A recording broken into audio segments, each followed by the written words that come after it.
అధిష్టానం సరికొత్త వార్తల ప్రపంచం. అధిష్టానం వాక్ స్వతంత్ర ప్రజాబలం. వెల్కమ్ టు అధిష్టానం టీవీ. ముందుగా బులెటిన్ లో హెడ్లైన్స్.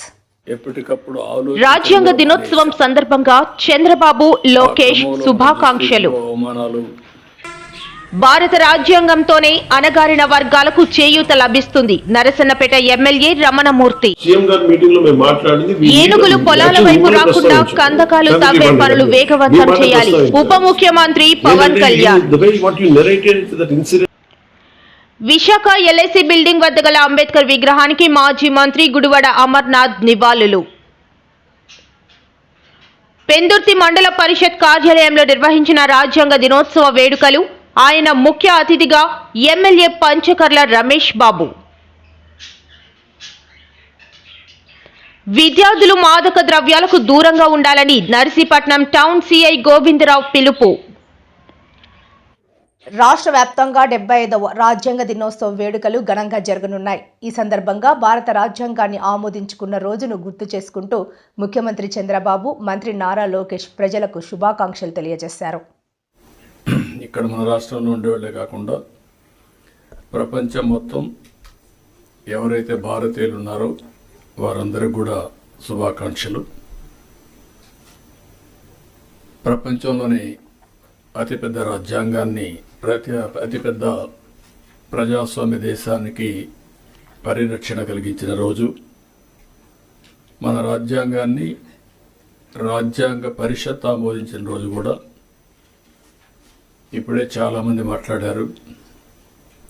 భారత రాజ్యాంగ నిర్మాత డాక్టర్ బిఆర్ అంబేద్కర్ సారథ్యంలో 2 సంవత్సరాల 11 నెలల 18 రోజుల పాటు సుదీర్ఘంగా ఆలోచించి రాసినటువంటి రాజ్యాంగం. అది కూడా ప్రపంచంలోనే ఒక లిఖిత రాజ్యాంగంగా ఈరోజు మనం చూస్తే ఇది అమలు చేసి 75 సంవత్సరాలైనా ఎన్నో సవాళ్లు వచ్చినా ఆ సవాళ్లన్నీ అధిగమించి దేశ భవిష్యత్తుని, అదే మాదిరిగా భారతదేశ సమైక్యతను కాపాడుకుంటూ ముందుకు పోగలిగాం. డాక్టర్ అంబేద్కర్ 125వ జయంతి సందర్భంగా 2015 నుంచి రాజ్యాంగాన్ని భారత రాజ్యాంగ దినోత్సవంగా జరుపుకుంటూ ముందుకు పోవాలని గవర్నమెంట్ ఆఫ్ ఇండియా నిర్ణయించడం. మనం రాజ్యాంగాన్ని సమర్పించిన రోజు ఈ రోజైనా మనం అందరం కూడా జనవరి 26 నుంచి మన రాజ్యాంగాన్ని పరిరక్షించుకున్న దినోత్సవంగా మనం ముందుకు పోతూ వచ్చాం. అయితే ఈరోజు మనం దీన్ని ఒక 2 అకేషన్లో గుర్తు చేసుకుంటున్నాం. స్వాతంత్ర దినోత్సవం జరుపుకుంటున్నాం. మొన్నటి వరకు జనవరి 26 రిపబ్లిక్ డే మాత్రం జరుపుకున్నాం. ఎన్డీఏ గవర్నమెంట్ వచ్చిన తర్వాత రాజ్యాంగాన్ని ఆమోదించిన రోజు కూడా మనం జరుపుకోవాలని నిర్ణయించడం అనేది చాలా ముఖ్యం. రాజ్యాంగాన్ని ఇప్పుడు మన అందరం కూడా మన మైండ్ని కంట్రోల్ చేయాలన్నా, కండిషన్ చేయాలన్నా ఏ రిలీజన్ సంబంధించి ఆ రిలీజన్ రిమైండర్ కింద చేసుకుంటూ వస్తున్నాం. హిందువులు చూస్తే దేవాలయాలు పోతారు, భగవద్గీతను ప్రాక్టీస్ చేస్తారు. క్రిస్టియన్స్ని చూస్తే చర్చిలకు పోతారు, అక్కడి నుంచి ఏదైతే బైబిల్ ఉందో బైబిల్ని చేస్తారు. ముస్లిమ్స్ని చూస్తే ఎక్కడ మసీదుకి వెళ్ళి ప్రతి వారం కూడా మసీదుకి వెళ్ళి అదే సమయంలో ఖురాన్ని ప్రాక్టీస్ చేస్తూ ఉంటారు. అలాంటిదాన్ని మనం కూడా ఆలోచించాల్సింది. భారత రాజ్యాంగం అన్ని మతాలకు, అన్ని ప్రాంతాలకు, అందరికి కూడా ఒక పవిత్రమైన గ్రంథం ఇది. ఆ స్ఫూర్తిని కూడా ఒకసారి గుర్తు చేసుకోవాల్సిన అవసరం ఉంది. ఆ రోజు బ్రిటిష్ పాలకులు వచ్చినప్పుడు భారతదేశంలో వ్యాపారం కోసం వచ్చి అక్కడి నుంచి దేశాన్ని మొత్తం రాజ్యాంగం అమలైన తర్వాతనే అందరూ సమానం అనే భావన వచ్చింది. మాట్లాడే హక్కు వచ్చింది, ప్రశ్నించే ధైర్యం వచ్చింది. స్వేచ్ఛ, సమానత్వం, సోదరభావం అందరికీ అందించారు. మనతో పాటు అనేక దేశాలకి స్వాతంత్రం వచ్చింది. కానీ ఈరోజు మనం చూస్తే వాళ్ళందరూ ఒక సంక్షోభంలో ఉన్నారు. కానీ భారతదేశమే ఒక సూపర్ పవర్గా ఎదిగింది. దానికి కారణం మన రాజ్యాంగం. అనేక కులాలు, భాషలు, ప్రాంతాలు ఎన్నో సంక్షోభాలు ఎదుర్కొన్న ఈరోజు మనందరం ఒకే దేశంగా నిలబడ్డామంటే దాని గొప్పతనం మన రాజ్యాంగం. ఈ సందర్భంగా రాజ్యాంగం రూపకర్తను మనం స్మరించుకోవాల్సిన అవసరం ఉంది. రాజ్యాంగం కమిటీ అధ్యక్షుడిగా డాక్టర్ బిఆర్ అంబేద్కర్ గారు చేసిన కృషి ఒక చరిత్ర. సామాన్య దళిత కుటుంబంలో పుట్టి దేశానికి స్వేచ్ఛ, ప్రజలకి ప్రాథమిక హక్కులు, రక్షణ కల్పించిన గొప్ప వ్యక్తి డాక్టర్ బిఆర్ అంబేద్కర్ గారు.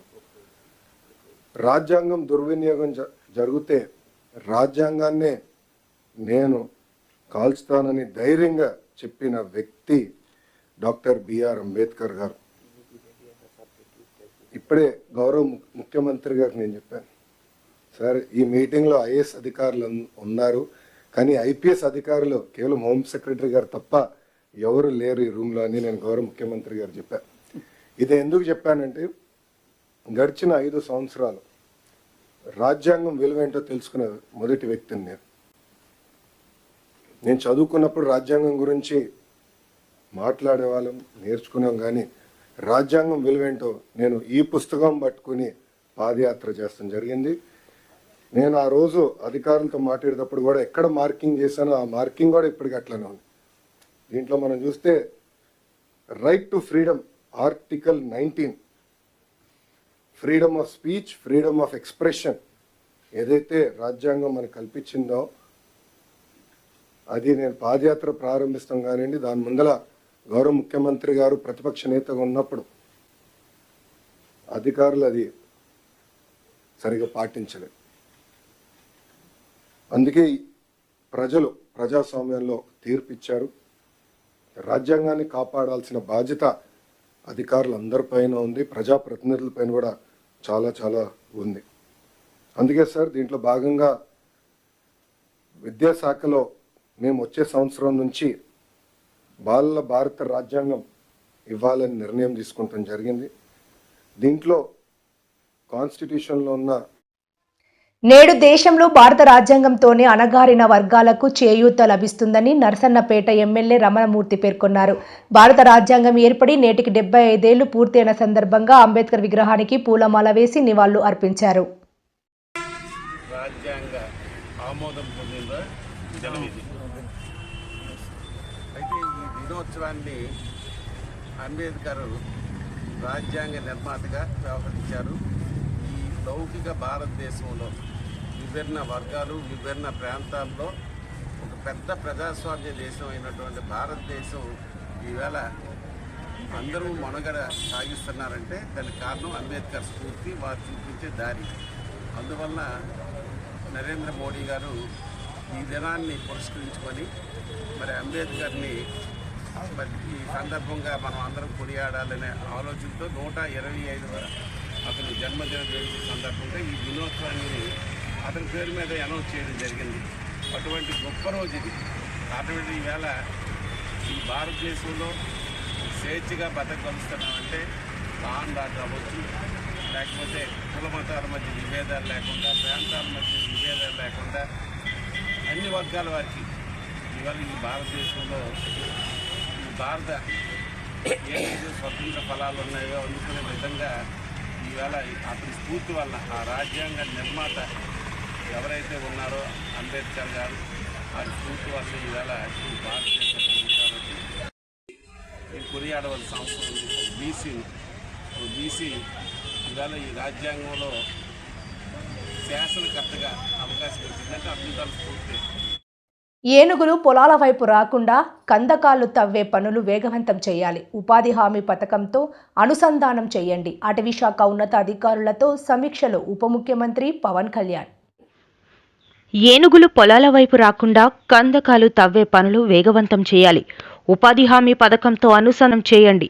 అటవీ శాఖ ఉన్నతాధికారులతో సమీక్షలో ఉప ముఖ్యమంత్రి, అటవీ పర్యావరణ శాఖ మంత్రి పవన్ కళ్యాణ్. వన్యప్రాణులు పంటలను నాశనం చేయడం, ఈ క్రమంలో కొందరు ప్రాణాలు కోల్పోతుండటం ఓవైపు. మరోవైపు పొలాల దగ్గర వేసుకున్న విద్యుత్ కంచెలకు వన్యప్రాణులు చనిపోతున్న క్రమంలో ప్రజల జీవనోపాధులకు, ప్రాణాలకు విఘాతం లేకుండా వన్యప్రాణులను కాపాడుకోవాలని ఉప ముఖ్యమంత్రి, అటవీ పర్యావరణ శాఖ మంత్రి శ్రీ పవన్ కళ్యాణ్ గారు అటవీ శాఖ ఉన్నతాధికారులకు దిశానిర్దేశం చేశారు. ఏనుగులు వ్యవసాయ భూముల్లోకి రాకుండా కందకాల నిర్మాణాన్ని వేగవంతం చేయాలని ఆదేశించారు. పంచాయతీరాజ్, గ్రామీణాభివృద్ధి శాఖ సహకారంతో ఉపాధి హామీ పథకంతో అనుసంధానం చేసి ఆ పథకం ద్వారా ఈ పనులను చేపట్టాలని స్పష్టం చేశారు. సోమవారం మధ్యాహ్నం అటవీశాఖ ఉన్నతాధికారులతో వన్యప్రాణుల సంరక్షణపై సమీక్షించారు. Chief wildlife warden Shri AK Nayak ఇటీవల చిత్తూరు జిల్లాలో ఒక ఏనుగు విద్యుత్ షాక్తో చనిపోయిన ఘటనను వివరిస్తూ, ఏనుగులు కుప్పం నుంచి శేషాచలం కొండల వైపు కదులుతూ వ్యవసాయ భూముల్లోకి రావడంతో ఈ ఘటన జరిగిందని తెలిపారు. ఎక్స్క్లూజివ్లీ ఒక ఎకో టూరిజం పాలసీని కూడా ఇవాల్వ్ చేశాం ma'am. I think committee has been constituted and ఒక ప్రత్యేక కార్పొరేషన్ కూడా పెట్టాం. దానికి సంబంధించి we have initiated corporation. When that policy will be ready, ma'am? Ready with this. We have some discussions with stakeholders of finalizing. మీరు simple guidance sir. దీనికి మనకున్న greatest opportunities ఉన్నాయి. అంటే మనం విదేశాలకు వెళ్ళి మనం దుర్గేష్ గారికి కూడా మీ దృష్టికి తీసుకొస్తున్నాం. ఇప్పుడు ఉదాహరణకు మనం కర్నూలు వెళ్తే అక్కడ బ్లాక్ బాక్స్ ఉన్న క్షేత్రం ఏంటంటే ఏరి ప్రాంతం ఏంటది, ఆదోని ఒకటి, తర్వాత మనం సిద్ధవటం ఒకటి. అంటే అపార్ట్ ఫ్రమ్ వీటన్నిటికంటే కూడా ఇవన్నీ ఎకో టూరిజం స్పాట్స్ లాగా ఉంటాయి, అడ్వెంచర్ టూరిజం లాగా. భారత రాజ్యాంగ ఆమోద దినోత్సవం పురస్కరించుకుని విశాఖ ఎల్ఐసి బిల్డింగ్ వద్ద గల అంబేద్కర్ విగ్రహానికి మాజీ మంత్రి గుడివాడ అమర్నాథ్ నివాళులు అర్పించారు. ప్రజాప్రతినిధులను ఎన్నుకోవడమే ప్రజాస్వామ్యానికి మూలస్తంభం అని అన్నారు. గొప్పగా అతిపెద్ద ప్రజాస్వామ్యం కలిగినటువంటి దేశంగా చెప్పుకునేటువంటి మనకి ఆ గొప్ప రాజ్యాంగాన్ని రచించినటువంటి అంబేద్కర్ గారికి నివాళులు అర్పించినటువంటి దానికి ఈరోజు విశాఖపట్నం జిల్లా వైఎస్ఆర్ కాంగ్రెస్ పార్టీ నాయకత్వం అంతా కూడా రావడం జరిగింది. రానటువంటి కాలంలో వారి ఆశయాలకు అనుగుణంగా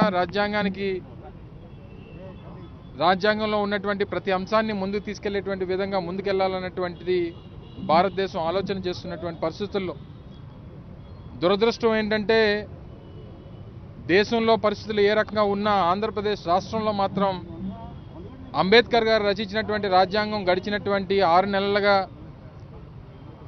దాన్ని పరిగణలోకి తీసుకోవడం కానీ, దాన్ని ఆచరించడం కానీ, దాన్ని పాటించడం కానీ లేనటువంటి పరిస్థితులు ఈరోజు రాష్ట్రంలో ఉన్నందుకు బాధాకరంగా ఉంది.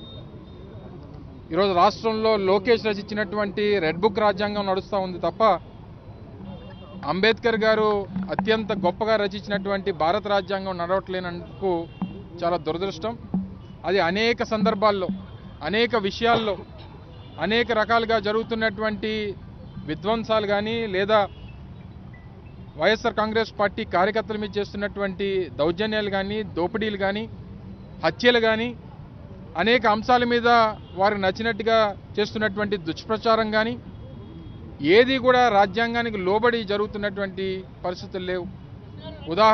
ఉదాహరణకి గడిచినటువంటి 4 రోజులుగా రాజ్యాంగం మనకి ఇచ్చినటువంటి హక్కు, right to freedom of speech, దేశంలో ఉన్నటువంటి అనేక అంశాల మీద దేశంలో ఉన్నటువంటి ప్రతి పౌరుడికి మాట్లాడేటువంటి హక్కు ఉంది. దానికి అనేక మాధ్యమాలు ఉన్నాయి. ఒకటి ప్రింట్ మీడియా, ఒకటి ఎలక్ట్రానిక్ మీడియా, ఒకటి సోషల్ మీడియా. ఈరోజు సోషల్ మీడియాలో సరే ఎవరైనా తప్పులు చేస్తే తప్పులు చేసినటువంటి వారి మీద యాక్షన్ తీసుకోవడానికి ఎవరు రాజ్యాంగబద్ధంగా దానికి ఎవరు కూడా వ్యతిరేకం కాదు. కానీ కావాలని ఒక వర్గం మీదే, ఒక పార్టీకి సంబంధించినటువంటి కార్యకర్తల మీదే కావాలని కేసులు బనాయించి ఈరోజు ప్రభుత్వాన్ని ప్రశ్నించేటువంటి దానికి ఆస్కారం లేదు. మీరు ప్రశ్నిస్తే మీరు శిక్షార్హులు అని చెప్పి కావాలని బెదిరించి కేసులు పెట్టి ఇబ్బందులు పెడుతున్నటువంటి పరిస్థితులు గడిచినటువంటి 4 రోజులుగా చూస్తూ ఉన్నాం. ఇవన్నీ కూడా చాలా బాధాకరమైనటువంటి విషయం. ఏదేమైనప్పటికీ రాజ్యాంగం ఏదైతే అమల్లో ఉందో, అంబేద్కర్ గారు రచించినటువంటి రాజ్యాంగం వారి ఆశయాలకు అనుగుణంగా, వారి తాలూకా ఆలోచనలకు అనుగుణంగా భారతదేశం ఈరోజు అత్యంత శక్తివంతమైనటువంటి దేశంగా ప్రపంచంలో ముందుకు వెళ్లాల్సినటువంటి పరిస్థితుల్లో ఈ పరిస్థితిలో ఆంధ్రప్రదేశ్ రాష్ట్రంలో ఉండడం చాలా బాధాకరమైనటువంటి విషయం. తప్పకుండా రానటువంటి కాలంలో మరింత ప్రజల పక్షాన వైఎస్ఆర్ కాంగ్రెస్ పార్టీ, జగన్మోహన్ రెడ్డి గారు, వైఎస్ఆర్ కాంగ్రెస్ పార్టీ నాయకులు, కార్యకర్తలు ప్రజల పక్షాన పోరాటం చేస్తాం. అనేక అంశాల మీద ప్రజల్లోకి వెళ్తాం. ప్రజలకి ఇచ్చినటువంటి ప్రభుత్వం ఇచ్చినటువంటి హామీలు అమలు చేసేటువంటి దానికి పోరాటాలు చేస్తాం. ప్రభుత్వానికి సంబంధించినటువంటి ఆస్తులు కాపాడేటువంటి దాంట్లో కానీ, రాజ్యాంగబద్ధంగా ప్రజలకు ఉన్నటువంటి అన్ని హక్కుల్ని కాపాడుకునేటువంటి దానికి వైఎస్ఆర్ కాంగ్రెస్ పార్టీ నిరంతరం పోరాటం చేస్తుందనేటువంటి విషయాన్ని మరొకసారి ఈ సందర్భంగా మీ ద్వారా తెలియజేసుకుంటూ, ఘనమైనటువంటి నివాళులు అంబేద్కర్ గారికి అర్పిస్తూ, అత్యంత గొప్ప రాజ్యాంగాన్ని రచించి ఈరోజు 140 కోట్ల మంది ప్రజలకి, భారతదేశ ప్రజలకి ఇచ్చినటువంటి అంబేద్కర్ గారి జీవితాంతం అందరం కూడా రుణపడి ఉంటాం. ఆయన ఆశయాలకు అనుగుణంగా నడుస్తామనేటువంటి విషయాన్ని మరొకసారి మీ ద్వారా తెలియజేస్తా ఉన్నాం. సార్, ఇప్పుడు గడిచిన 5 ఏళ్లలో రాజారెడ్డి రాజ్యాంగం నడిచిందని వాళ్ళు అంటారు. ఇప్పుడు మీరు రెడ్ బుక్ రాజ్యాంగం అంటున్నారు. ఎక్కడైతే ఉందో, ఏదైతే గడిచినటువంటి 6 నెలలుగా మీరు చూస్తూ ఉన్నారో, చూస్తున్నటువంటి దాంట్లో ఎక్కడన్నా మీకు ఇది భారత రాజ్యాంగం అమల్లోకి వచ్చి 75 ఏళ్లు పూర్తి అయినట్లు పెందుర్తి ఎమ్మెల్యే పంచకర్ల రమేష్ బాబు అన్నారు. పెందుర్తి మండల పరిషత్ కార్యాలయంలో నిర్వహించిన రాజ్యాంగ దినోత్సవ వేడుకలు ఆయన ముఖ్య అతిథిగా పాల్గొన్నారు. డాక్టర్ బిఆర్ అంబేద్కర్ గారు రాజ్యాంగాన్ని రచించి 75 సంవత్సరాలు పూర్తయిన సందర్భంగా దేశవ్యాప్తంగా ఒక వేడుకలాగా ఈ 75 వసంతాల కార్యక్రమాన్ని రాష్ట్ర కేంద్ర ప్రభుత్వాలు నిర్వర్తిస్తూ ఉన్నాయి. మరి ముఖ్యమంత్రి చంద్రబాబు నాయుడు గారు పిలుపుతున్నారు, ఉప ముఖ్యమంత్రి పవన్ కళ్యాణ్ గారు పిలుపుతున్నారు. రాష్ట్ర వ్యాప్తంగా 175 నియోజకవర్గాల్లో పండుగలాగా ఆ మహాత్ముడిని స్ఫూర్తిగా తీసుకుని, ఆ మహాత్ముడు రచించిన రాజ్యాంగాన్ని ఒక బైబిల్ లాగా, ఒక ఖురాన్ లాగా, ఒక భగవద్గీత లాగా ముందుకు తీసుకెళ్తాం, దాన్ని శిరసావహిస్తామని చెప్పి తెలియజేసే కార్యక్రమమే ఈ 75 వసంతాల కార్యక్రమం. ఈరోజు దేశం ఇంత సురక్షితంగా, సుభిక్షంగా ఉంది అంటే ఆనాడు డాక్టర్ అంబేద్కర్ గారు రాసిన రాజ్యాంగం అన్ని వర్గాల ప్రజల్ని సంతృప్తిపరిచి ప్రపంచవ్యాప్తంగా మేధావులందరూ కొనియాడే విధంగా, మరి ఈ రోజుకి కూడా 75 వసంతాలు పూర్తయిన రాజ్యాంగం మనకు స్ఫూర్తిగా ఉందంటే భవిష్యత్తును దృష్టిలో పెట్టుకుని ఆ మహానుభావుడు రచించిన రాజ్యాంగం ఇది. ఆ మేధావికి ఘనంగా నివాళులర్పిస్తూ మీరిచ్చిన స్ఫూర్తితో ఈ రాజ్యాంగాన్ని కాపాడుకుంటాం, ముందుకు తీసుకెళ్తాం. బడుగు బలహీన వర్గాలు, అణగారిన వర్గాలు అందరికీ కూడా మా ప్రభుత్వం పెద్దపీట వేస్తాము. ఈ స్కీములు కానీ మేము చేస్తున్న గతంలో 5 సంవత్సరాలు ఎస్సీ, ఎస్టీ, ముస్లిం, మైనారిటీ వర్గాల నిధులన్నింటినీ కూడా దారి మళ్లించిన సందర్భాలు మనం చూసాం. అది ఒక పీడకల. చంద్రబాబు నాయుడు గారి నాయకత్వంలో ఈ రాష్ట్ర ప్రభుత్వం ఆ వర్గాలన్నింటినీ కాపాడుకుంటూ అణగారిన వర్గాలని వెలికితీసి వాళ్ళందరి హక్కుల్ని కాపాడే విధంగా రాజ్యాంగంలో పొందుపరిచిన అన్ని అంశాలను కూడా తూచా తప్పకుండా అమలు చేసే తెలుగుదేశం, జనసేన, బీజేపీ, ఎన్డీఏ ప్రభుత్వం శిరసావహిస్తుందని ఆ మహానుభావుడికి మాటిస్తూ ముందుకు సాగుతామని చెప్పి తెలియజేస్తూ వారికి ఘనమైన నివాళులు అర్పిస్తారు. దప్పదప్పాలుగా చర్చలు చేస్తామన్నారు మేధావులతో కానీ, ఆ వర్గాలతో కానీ. ముఖ్యమంత్రి గారు ఎప్పుడూ కూడా ఏ వర్గానికి అన్యాయం చేసే వ్యక్తి కాదు చంద్రబాబు నాయుడు గారు. ఆయన అపారమైన అనుభవంతో ఒక మంచి నిర్ణయం తీసుకుంటారు. అది అందరికీ ఆమోదయోగ్యమైన నిర్ణయం అవుతుంది అంతలో మనకేమాత్రం అనుమానం అక్కర్లేదు. దఫదఫాలుగా ప్రతి వారం రోజులకి ఒక మీటింగ్ చేస్తా ఉన్నారు ఇంటర్నల్గా. మరి ఆ మేధావులు అందరూ కూర్చుని నిర్ణయం చేస్తారు. అప్పటి వరకు మనం బయట మాట్లాడటం సమంజసం. విద్యార్థులు మాదక ద్రవ్యాలకు దూరంగా ఉండాలని నర్సీపట్నం టౌన్ సీఐ గోవిందరావు అన్నారు. సోమవారం పట్టణంలోని ఒక ప్రైవేట్ కళాశాలలో మత్తు పదార్థాల వినియోగం, రవాణా నియంత్రణపై సంకల్పం పేరుతో అవగాహన కార్యక్రమం నిర్వహించి మాట్లాడారు. ప్రతి కాలేజీని కూడా ఐడెంటిఫై చేసి సారే అంటే అక్కడే ఒక టీంని ఏర్పాటు చేశారు. ఈ ఎన్డీపీఎస్ టీం అని పెట్టి ఈ రోజు ఎస్ఎస్ఓ నర్సీపట్నం లేదా ఎస్ఎస్ఓ ఎస్ఐ నర్సీపట్నం పలానా కాలేజీకి వెళ్ళాలి అంటే ఆల్రెడీ డిసైడ్ చేశారనమాట. డిసైడ్ చేసి ఒక కరికులం ఇచ్చిన తర్వాత దాని ప్రకారం ప్రతిరోజు కాలేజీకి వెళ్తున్నాము. మాకు అవకాశం ఉన్నంత మాకు తెలిసిన విషయాలని తెలియపరుస్తున్నాము. మెయిన్ ఏంటంటే ఈ మాదక ద్రవ్యాలని మనకి ఎక్కువ మాదక ద్రవ్యాలంటే గంజాయి స్మగ్లింగ్ అంటే ట్రాన్స్పోర్ట్ అవుతుంది, నెక్స్ట్ వచ్చి ప్యాకింగ్ అవుతుంది, నెక్స్ట్ ఈ పైలటింగ్ అన్ని కూడా మనకి ఏజెన్సీ ముఖ ద్వారా అవడం వల్ల ఇక్కడి నుంచే జరుగుతున్నాయి కాబట్టి మనకి దీన్ని కంట్రోల్ చేయాల్సిన బాధ్యత పోలీస్ పరంగా మనకు ఎంతైనా ఉంది. అందులో భాగంగానే ముందు ఎడ్యుకేట్ చేస్తున్నాం. దీనివల్ల చాలా నష్టాలు ఉంటాయి. ఆల్రెడీ మీకు ముందే చెప్పడం జరిగింది. దాని యొక్క నష్టాలు ఎగ్జాంపుల్ కూడా చెప్పాను. అవన్నీ లేకుండా చూసుకొని మిగతా ఈ విషయాన్ని మీరు ఫ్రెండ్స్కి మీ జీవితాన్ని ప్రశాంతంగా మంచి ఉన్నతమైన దిశగా తీసుకెళ్లాలని కోరుకుంటూ ఈ అవకాశం ఇచ్చినటువంటి కాలేజీ యాజమాన్యం తెలియజేస్తున్నాం. ఇంకా మాకు ఎక్స్పీరియన్స్ మన నర్సీపట్నం అనేది చాలా సెన్సిటివ్ హై పాపులేటెడ్ ఏరియా కాబట్టి ఈ మధ్య చూసుకుంటారు పేపర్లో పడ్డదని డ్రోన్ కెమెరాస్ కూడా నాకు ఇవ్వడం జరిగింది. దాన్ని మేము ఎప్పటికప్పుడు అంటే మీకు తెలియకుండా వేరే టైంలో ఫర్ ఎగ్జాంపుల్ నైట్ 10 అనుకోండి ఎక్కడ మనకి అక్కడ గంజాయి తాగుతున్నారు. దాన్ని మన యొక్క డ్రోన్ కెమెరా ఎగరేసినట్టు సుమారు దాని ఖరీదు ఏంటంటే 1 కిలోమీటర్ రేడియస్ లో అది మనకి పిక్చర్స్ తీసి లేదా వీడియోగ్రఫీ చేసి ఇస్తుంది. అలాంటప్పుడు ఐడెంటిఫై చేయడం కూడా జనరల్ గా మన పోలీసులు ఎస్ఐగా ఉన్నారంటే మనం అక్కడ తప్పుకొని వేరే రూట్లో వెళ్ళిపోతాం. ఇది అలా కాదు. డ్రోన్ కెమెరా 1 కిలోమీటర్ తప్పించుకోవడం ఎప్పుడు అవుతుంది. ఇప్పుడు కాంప్లెక్స్ లో డ్రోన్ ఎగరేస్తాం. సుమారు 1 km అంటే బలిగట్టం వరకు దాని తాలూ పిక్చర్స్ క్లారిటీగా వస్తాయి. అంటే మనం ఐడెంటిఫై చేయాలి ఫలానా వీడు సురేష్ వీడు రమేష్ అని. అంటే డ్రోన్ కెమెరా నుంచి కూడా మనం సర్వేలెన్స్ పోలీస్ సర్వేలెన్స్ అనేది విజిబుల్ గా ఉంటూ డ్రోన్ కెమెరా ద్వారా కూడా సర్వేలెన్స్ పెట్టి దీని మీద నాకు ఇన్స్ట్రక్షన్ ఇవ్వడం జరిగింది. ఈ నేరాలంటే ఈ ఆడపిల్లలు ఏడిపించడం కానీ లేకపోతే గంజాయి ట్రాన్స్పోర్ట్ ఇష్యూలో కానీ గంజాయి కన్జంప్షన్ అంటాక తాగడంలో కానీ ఇవన్నీ అరికట్టాలని నాకు డ్రోన్స్ అనేది ఇవ్వడం జరిగింది. నాకైతే ఒక డ్రోన్ ఇచ్చారు. ఆ డ్రోన్తో ఎప్పటికప్పుడు మేము ఎగరేసుకుంటూ అది ఇంపార్టెంట్ ఏదైతే సెన్సిటివ్ ఏరియాలో ఇబ్బంది ఉన్న ఏరియాలో ఎగరేస్తున్నాం. మీకు ఏమైనా ఉంటే అంటే మీకు ఎవరైనా ఇబ్బంది పెట్టే ఏమైనా ఉంటే మీకు మేము ఏంటంటే బాక్స్లు కూడా పెడుతున్నాం. మీకు బాక్స్ ఉంటాయి కంప్లైంట్ బాక్స్ అది మనకి ఇంపార్టెంట్ ఏరియాలో పెడుతున్నాము. మీరు మీ పేరు మెన్షన్ చేయకూడదు. మీరు పేరు అవసరం కూడా లేదు. ఫలానా వ్యక్తి నాకు ఇబ్బంది పెడుతున్నాను పెట్టండి. అందులో రాయండి. ఎవ్రీడే దాని బాక్స్ మీద చేస్తాము. తీసి ఆ పేరు ఆయన ఫోన్ నెంబర్ తీసుకొస్తాం. ఆయన కౌన్సిలింగ్ రకరకాల కౌన్సిలింగ్ ఉంటాయి. కౌన్సిలింగ్ అంటే ఏదో చెప్పడం అది కాదు. వేరే కౌన్సిలింగ్ చేసి వాళ్ళలో మార్పు తీసుకురావడానికి అనేది ట్రై చేస్తాము. మీరు ఈ అవకాశాన్ని అంతా వినియోగించుకోండి. వినియోగిస్తూ మీ వాళ్ళందరికీ చెప్పండి.